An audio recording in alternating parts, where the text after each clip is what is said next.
Senator from Vermont. Before I go to the substance of my remarks, let me just say what I think is on the minds of millions of Americans today, whether they're progressives or conservatives, Democrats or Republicans or independents, and that the United States of America is not and must never be about locking up little children in cages on the southern border. And right now we have the opportunity and must take advantage of that opportunity to pass legislation to end that horrific practice. Madam President, I want to take this moment to thank my colleagues for their very hard work on the Department of Defense authorization bill. Unfortunately, for a number of reasons, which I will articulate right now, I intend to vote against it.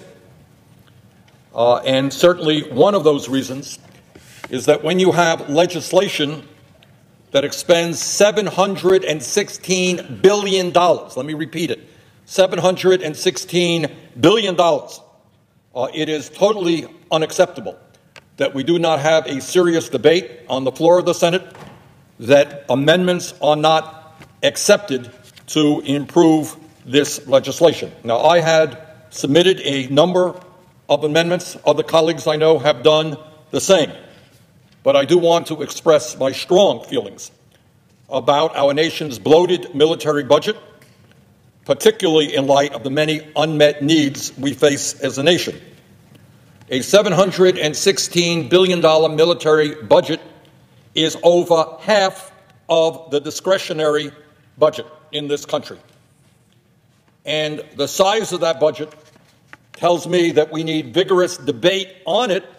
We need to find where there is waste, where there is fraud, where there are cost overruns, and to simply pass that gigantic budget without scrutiny is simply not acceptable.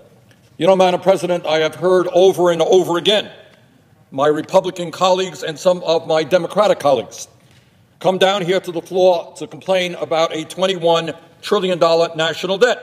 And they're right. That is a huge debt that we are leaving to our children and our grandchildren.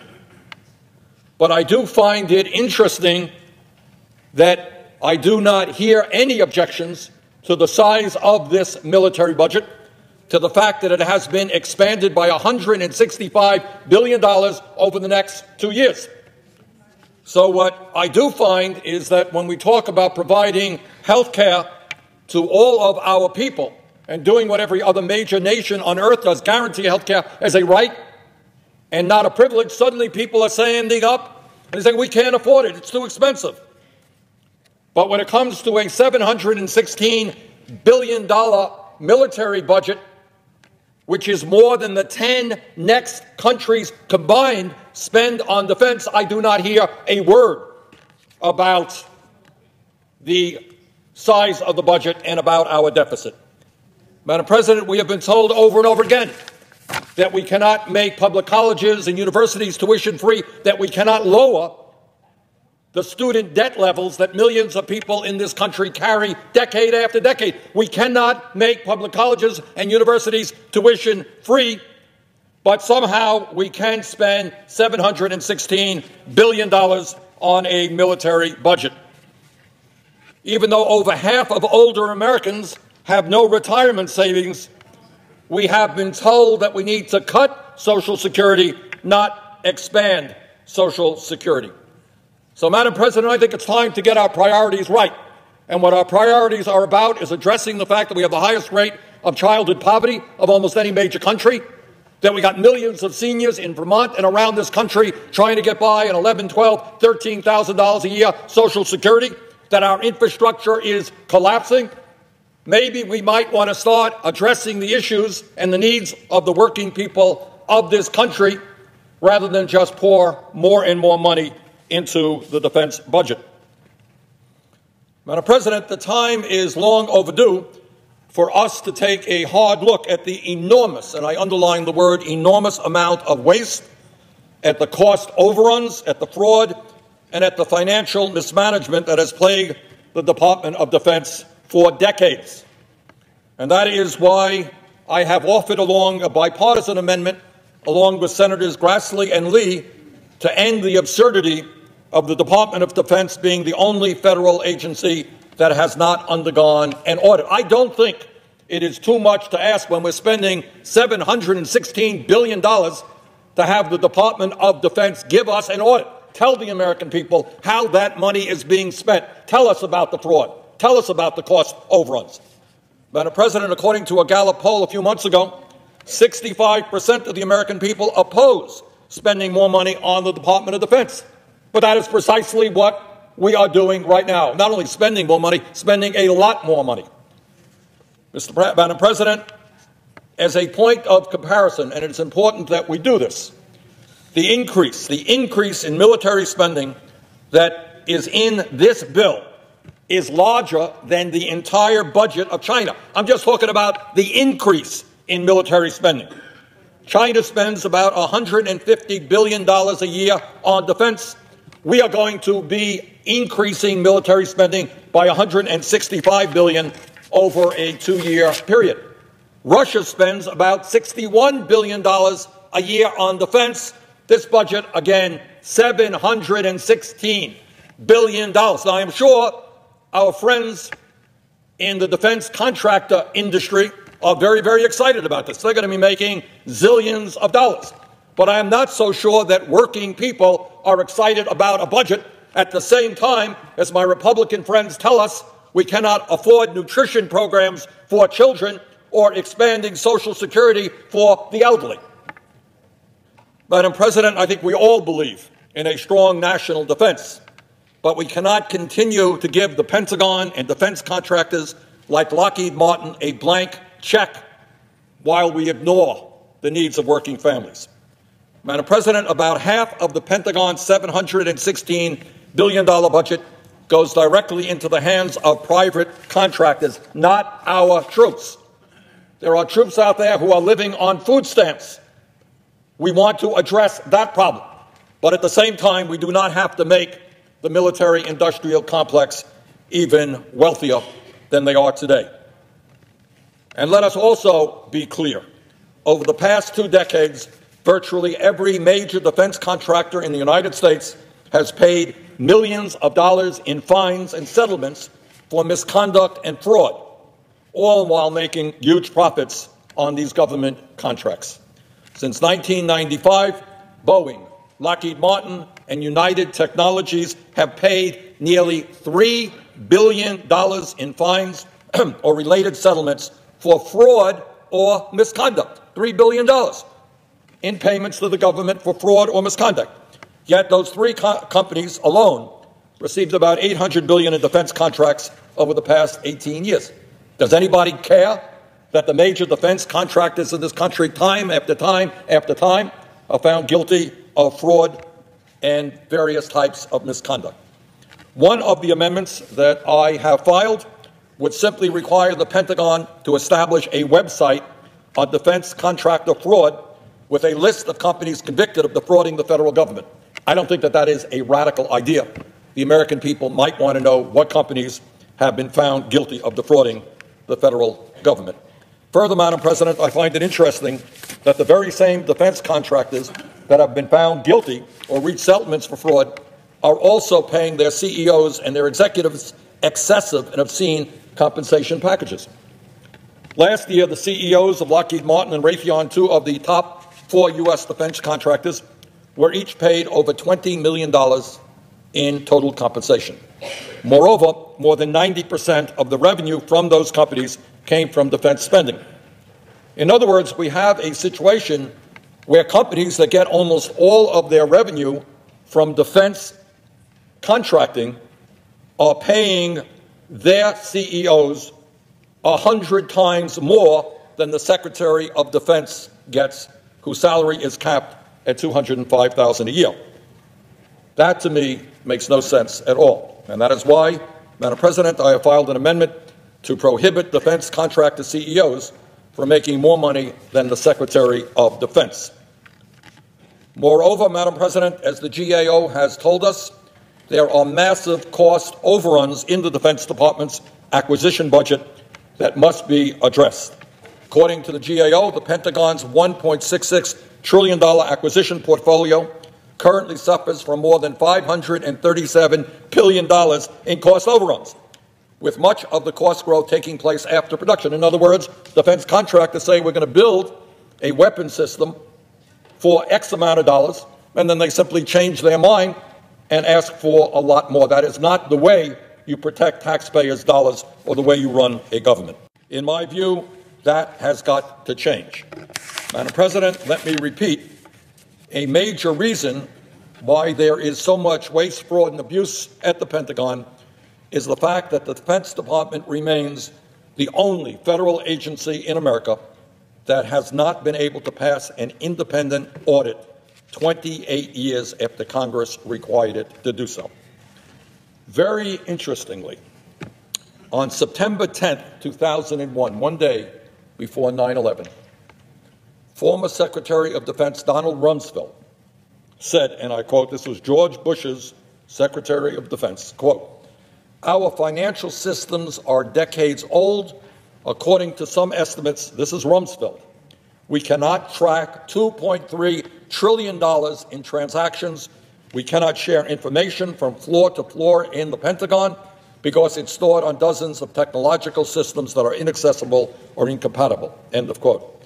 And yet, 17 years after Secretary of Defense Rumsfeld's statements, DOD has still not passed a clean audit, despite the fact that the Pentagon controls assets in excess of $2.2 trillion, or roughly 70% of what the entire federal government owns.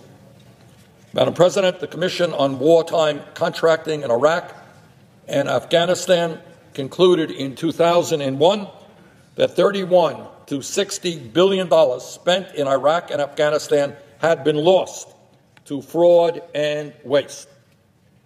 Children in America go hungry, veterans sleep out on the street, elderly people can't make it on $12,000 a year Social Security, but apparently there is not a lot of concern that $31 to $60 billion spent in Iraq and Afghanistan have been lost to fraud and waste.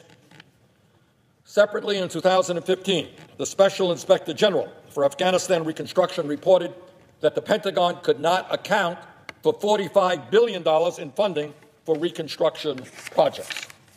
And more recently, an audit conducted by Ernst & Young for the Defense Logistics Agency found that it could not properly account for some $800 million in construction projects. Madam President, it is time to hold the Defense Department to the same level of accountability as the rest of the government. I would also like to spend a minute talking about an amendment that to me makes a great deal of sense. In this bill, we are spending $716 billion in defense spending in order to protect the American people. And this bill does that through the production of planes and bombs and guns and missiles and tanks, nuclear weapons, submarines, and you name the weapon of destruction, it is being funded in this bill. The amendment that I am proposing would reduce the Defense Department by all of 1/10 of 1%, 1/10 of 1%, and use that money to make us safer by reaching out to people throughout the world in ways that bring us together through educational and cultural exchange programs. At the end of the day, we are a safer country and a safer planet when we do our best to rid the ignorance and hatred which exist all over the world. And one way you do that is by finding and discovering that we have a common humanity, and that when children from other countries come into our classrooms and our kids sit in the classrooms of other countries, it turns out that we have a lot more in common than we have in opposition, and that we can reduce hatred and bigotry in that way. Dialogue cannot only take place between foreign ministers or diplomats at the United Nations. It should be taking place between people throughout the world at the grassroots level. Now, Madam President, on a separate note, let me mention that since March of 2015, the United States Armed Forces have been involved in hostilities between a Saudi-led coalition and the Houthis in Yemen. I believe that the time is long overdue for us to put an end to that unconstitutional and unauthorized participation in this war. The truth about Yemen is that U.S. forces have been actively engaged in support of the Saudi coalition in this war, providing intelligence and aerial refueling of planes whose bombs have killed thousands of people and made the humanitarian crisis there even worse. Even now, as I speak, there are reports of an attack on the Yemeni port city of Hodeidah by the Saudi-led coalition. Hodeidah is a key entry point for humanitarian aid into Yemen. The UN humanitarian coordinator in the country, Lisa Grant, said last week that, quote, a military attack or siege on Hodeidah will impact hundreds of thousands of innocent civilians. In a prolonged worst case, we fear that as many as 250,000 people may lose everything, even their lives, end of quote. The Trump administration has tried to justify our involvement in the Yemen war as necessary to push back on Iran.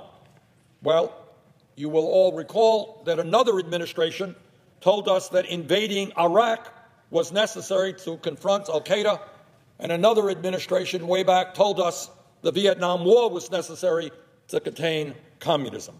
Turned out that in every instance, none of that was true.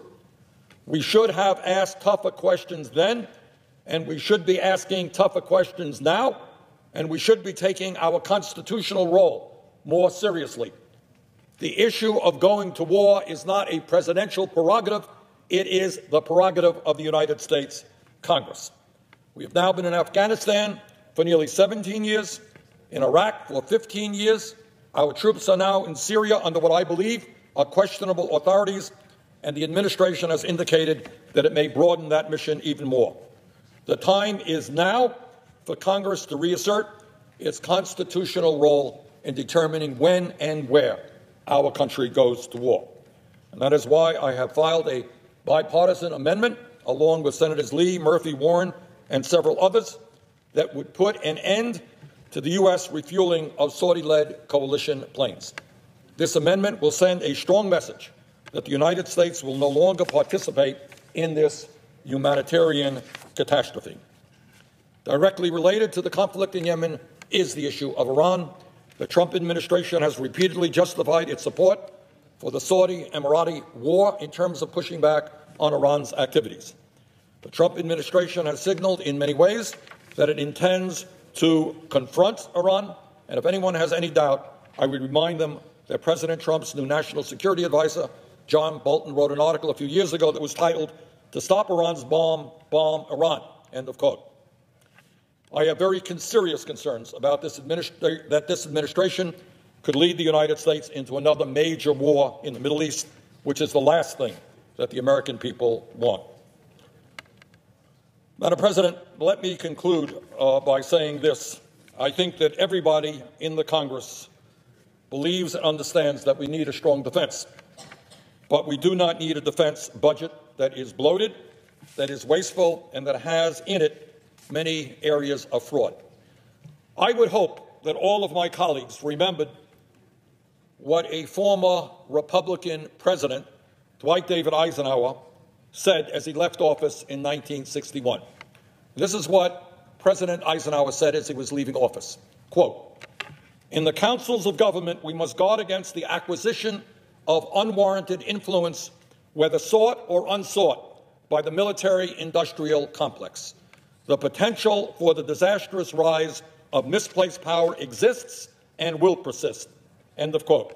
And in an earlier speech, Eisenhower, a four-star general who led American forces in World War II, not exactly a pacifist, what Eisenhower said in an earlier speech, and I quote, "Every gun that is made, every warship launched, every rocket signifies, in the final sense, a theft from those who hunger and are not fed, those who are cold and are not clothed. This world in arms is not spending money alone. It is spending the sweat of its laborers, the genius of its scientists, the hopes of its children.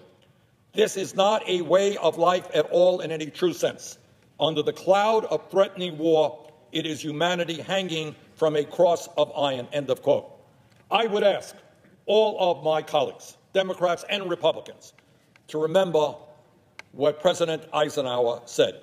Therefore, Madam President, I ask unanimous consent that the following amendments be considered and agreed to en bloc. Sanders Amendment number 2905 regarding the DoD audit, Amendment 2657 regarding a citizen exchange program, Amendment number 2660 regarding Saudi refueling, and Amendment number 2506 regarding defense contractor compensation. Is there objection?